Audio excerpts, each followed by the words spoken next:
किसी कार्यक्रम कर रहे हो रोज, इसमें क्या जवाब दे दो? गलत है, बिल्कुल सही है। आप गलत हो, आप गलत हो। आपकी कमजोरियां यार यहाँ एक्शन में मत दिखाओ। जितना इतना जोर आ रहा बुरा लगता है ना, तो आप आगे सरकार से बात करो। आप सरकार से बात करो, आपको बिठा रखा है ना, करो ना। फिर कब ये क्या कह रहे हैं सारे लोग, ये क्या किसान लोग क्या लेना है? गलत तरीका नहीं, सुननी पड़ेगी। देश को आजादी दिलाई बोलने के लिए अंग्रेज, तुम अंग्रेजी क्या? तुम अंग्रेज हो क्या? तुम्हें बुरा लगा अंग्रेज हो क्या तुम? तो वाणी नहीं, वाणी बहुत बढ़िया ठाकुर साहब, वाणी पे मत जाओ। जो समस्या वो है, समस्या ये है, इतना किसान मेहनत करता है और सब करने के बाद पानी भी बहुत मिलता है, अनाज भी बहुत कमाते हैं, भाव नहीं मिलता है। अभी एमएलए साहब ने कहा कृषि मंडी, तो कृषि मंडी 40 साल कांग्रेस ने खुलवाई थी इससे पहले। इसके बाद हमारे स्वर्गीय गौतम जी विधायक थे, इन्होंने 5 बीघा जमीन 2 बीघा जमीन आवंटित करके ऑफिस बनाने के लिए कहा था, वो भी ऑफिस नहीं बना। आपके कलेक्टर के ऑफिस की कमजोरी, क्योंकि कृषि उपज मंडी जो विभाग है वो किसके अंदर पड़ता है? अध्यक्ष तो कौन है? कलेक्टर ही होता है सभी विभागों का। क्यों नहीं सुनता है? क्योंकि उनको पड़ी नहीं। किसानों के क्या है, गरीब लोग हैं, खाएंगे पिएंगे मरेंगे, क्या फर्क पड़ता? हम तो कलेक्टर से कलेक्टर प्रमोशन होता रहेगा, आगे चलते रहेंगे।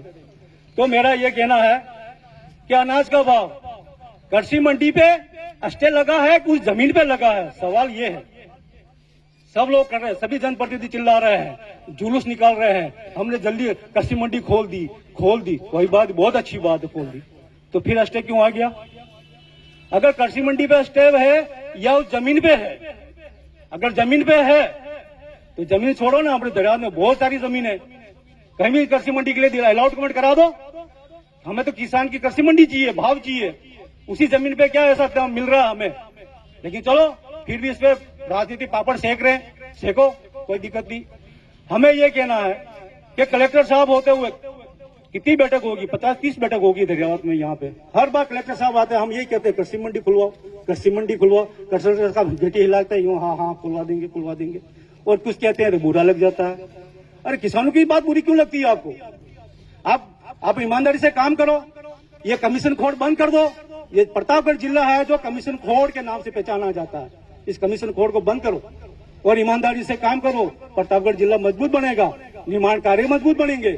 लेकिन आपको पता नहीं पड़ रहा है, आपको तो यूं लगता है हरे नोट किए, तेरा इतना काम दे दिया, इतना पैसा दे दे, तेरा इतना काम दे दिया, इतना पैसा दे दे। आज जब नहर का पानी खोलने वाला था, जाखल डैम भर गया था, आज नहर साफ करने के लिए 5 दिन पहले 10 दिन पहले लेबर लगाई। लेबर भी मौके पे जा रही है, फोटो खिंचवा के वापस घर आ रही है, मौके पे काम नहीं हो रहा है, फोटो खींच के जा रहे हैं और मस्टॉल भरे जा रहे हैं। मस्टॉल का पैसा किसके पास जा रहा है ये भी पता लगाना हमें जरूरत है और आपको भी एक्शन लेने की जरूरत है। अतिरिक्त कलेक्टर साहब, यहाँ मस्टॉल का खेल चलता है पूरे प्रतापगढ़ में। मस्टॉल जगह पैसों की बरसात होती है। इस मस्टॉल को बंद कराना या मस्टॉल को चालू कराओ, उसकी भी एक्शन होना चाहिए, इसकी जानकारी होनी चाहिए कि किसके पास मस्टॉल जा रहा है और किसके पास जा रहा है। अगर ये काम आप नहीं करवाते हो तो फिर आपके यहाँ कलेक्टर बन के रहना और बात सुनने का कोई मतलब नहीं रहता है।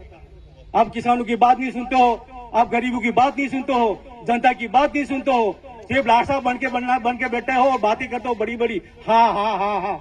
और कुछ किसान कुछ बोल के बोल देता है, ये बात गलत है, ये बहुत बुरी लगती है। अरे कहाँ के लिए बुरी लगती है? नहीं बहुत सही कह रहा हूँ, बहुत सही बोल रहा हूँ। हमारे भाइयों को बुरा नहीं लगना चाहिए।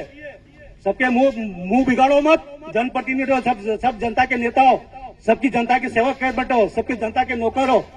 तुम ही मुंह बिगाड़ रहे हो, फिर जनता किसके पास जाएगी? और जिस दिन जनता खड़ी हो गई, तुम यहाँ नहीं बैठोगे, जनता बैठेगी यहाँ पे। कलेक्टर साहब भी भागते हुए नजर आएंगे, कोई नजर नहीं आएगा जिस दिन जनता जाग गई। मैं यही कहना चाह रहा हूँ, जब तक जागो, नहीं तो ऐसे कलेक्टर आते रहेंगे, ऐसे एमएलए बनते, नया एमएलए बनेगा, तैयार बनेगा, चौथा एमएलए बनेगा, एमएलए पे एमएलए बनते रहेंगे, कोई काम नहीं होने वाला है। जब तक तुम खुद ही बोलोगे, तुम खुद ही एमएलए नहीं बनोगे, तुम खुद सरपंच नहीं बनोगे, जब तक खुद कलेक्टर पैदा नहीं करोगे, तब तक यही बैठे रहोगे, तालियां बजाता था ढांडू की तरह, तालियां बजा के चले जाना और ये मजे करेंगे ऐस आराम। सरकारी गाड़ी, सरकारी डीजल, सरकारी तनख्वाह, फिर भी कोई काम नहीं कर पा रही ये लोग। क्यों नहीं कर पा रहे? हमारी किसानों की क्यों नहीं सुनवाई कर रही? यही बात अगर मिर्ची लगी हो तो बहुत बढ़िया बात है, नहीं लगी तो बहुत बढ़िया हो। लगना आने वाले समय में आप यहाँ बैठने नजर नहीं आओगे, ये समय तैयार हो रहा है।